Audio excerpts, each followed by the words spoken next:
નહીં, તમે ઉઠાઈ કેમ લીધો એની કેસથી? અમે વિરોધ કરી રહીએ તો અહીંયાથી ઉપાડો તમે તમારી ફાઇલ જવા દો કે એ રીતના નહીં ચાલે. તમે અમારા સાહેબ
Hai Rupaala!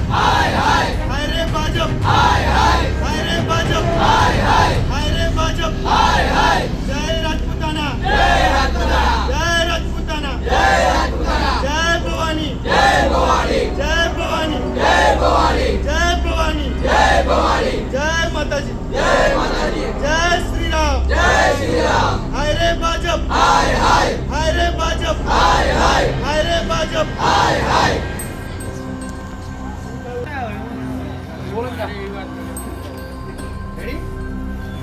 હાય રે ભાજપ હાય રે ભાજપ હાય રે ભાજપ હાય રે ભાજપ ચૂપ.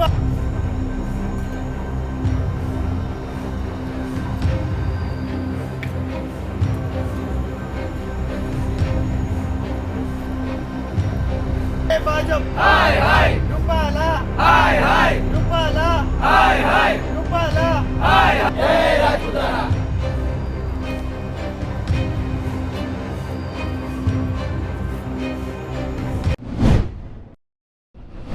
છે અને તમે શું વિરોધ કરી રહ્યા છો? આ સમસ્ત લક્ષ્મીપુરા ગામ છે અને સાથે મારા ગામનો મિત્રો પણ છે. હવે વાત કરીએ તો રૂપાલાની, તો રૂપાલામાં કેવું છે કે એ જે માણસ છે અમારી બેન દીકરીઓ વિશે, રાજપૂત સમાજની દીકરીઓ વિશે જે અપશબ્દો બોલ્યા છે તેથી અમે ભાજપ વિરુદ્ધ અમે વોટિંગ તો કરીશું પણ અમે ભાજપ વિરુદ્ધ કરીશું.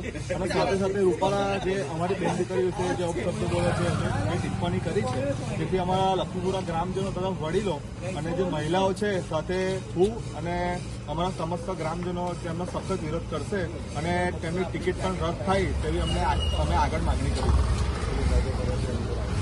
હવે ટિકિટનો સમય મર્યાદા તો વહી ગઈ છે, તો આપણે તમે જે પ્રવેશ બંધીના બેનર લગાવ્યા છે તો શું ભાજપ અહીંયા પ્રવેશ કરવા દેશો?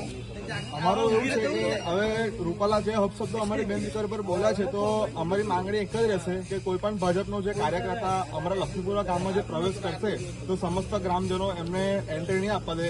તેથી અમારા સમસ્ત લક્ષ્મીપુરા ગામજનોનો સખત વિરોધ છે. આપનું નામ? હર્ષકુમાર હિતેશભાઈ પરમાર. અને તમે શું વિરોધ કરી રહ્યા છો? આ લક્ષ્મીપુરા ગામ છે બરાબર, અને લક્ષ્મીપુરા ગામના ક્ષત્રિય ભાઈઓ બહેનો વડીલો અમે વિરોધ ભાજપ વિરોધ કે જે રૂપાલાએ જે બહેન દીકરીઓ માટે જે ટિપ્પણી કરી છે એના વિરુદ્ધ અમે લોકો ભાજપના વિરુદ્ધ વોટિંગ કરીશું. તમે જે સંકલન સમિતિએ નિર્ણય લીધો તો આવનારા સમયમાં આ આંદોલન તમે કઈ રીતના ચલાવશો? એ અમારા સંકલન સમિતિના જે ક્ષત્રિય વડીલો જે કરશે એ રીતે અમે એ પ્રમાણે ચાલીશું. આપનું નામ? સંદીપસિંહ પ્રતાપસિંહ પરમાર. જય મા કાણી. આપણે તો વક્તા નથી પણ પોઈન્ટ ઉપર જ આવીએ, કારણ કે મને તો એ તકલીફ થાય છે કે હજુ આપણે ભાજપ કરીએ, હજુ માણસોને એમ છે કે કોંગ્રેસનું નામ ના લઈએ. આપણા બહેનો આટલા દીથી ઉપવાસ કરે છે, બરોબર? મારા આપણા દીકરી કે બેન હોય ને એના એક ખાલી શ્રાપ આવે ને તો આખું પતન થઈ જાય. તો આટલા બહેનો ઉપવાસ કરે છે એટલે ભાજપનું પતન છે, એટલે તેમને આ કુબુદ્ધિ સુધી છે. અને બધા ભાઈઓને હું કહું છું કે એમને ક્યાંય પોલિંગ એજન્ટ ના મળવો જોઈએ ગામડામાં. એ હેરાન થાય, ભીખ માગે કે ભાઈ કોઈક પોલિંગ એજન્ટ તો આપો, જેમ પહેલા કોંગ્રેસની પરિસ્થિતિ હતી એવી એમની પરિસ્થિતિ થઈ જાય. અને હું ખુલ્લા અહીંયાથી મંચથી કહેવા માંગુ છું કે પંજાને જ મત દેવાનો છે, કારણ કે અહીંયા બીજો કોઈ ઉમેદવાર નથી. એ કયો ઉમેદવાર છે તો હવે તમે છુપાવો છો હજુ કે અમે જોશું ને કરશું ને? પંજાને જ દેવાનો છે મત અને પંજાને જ જીતાડવાનો છે. હું ખુલ્લા અહીંયાથી મંચથી કહેવા માંગુ છું કે પંજાને જ મત દેવાનો છે, કારણ કે અહીંયા બીજો કોઈ ઉમેદવાર નથી. એ કયો ઉમેદવાર છે તો હવે તમે છુપાવો છો હજુ કે અમે જોશું ને કરશું ને? પંજાને જ દેવાનો છે મત અને પંજાને જ જીતાડવાનો છે.